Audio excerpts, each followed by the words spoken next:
বাইরে ভাই এত পরিমাণ কাটা এই মাছটার ভিতরে। তো এর কে কি মাছ বলো অবশ্যই জানাবা।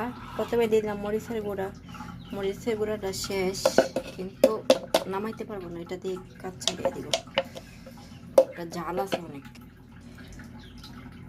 হয়েও হইল না, তাক আর দিব না,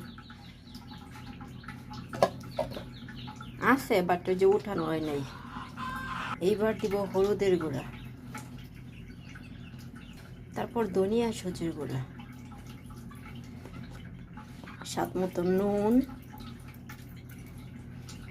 এত পরিমাণ কাটা কিন্তু এটা স্বাদও আছে। আর এটা যেহেতু পিওর একদম মানে পুকুরের মাছ, এটাও কিন্তু শাশুড়ি পাঠাইছে। হ্যাঁ, এটার ভাজি করব,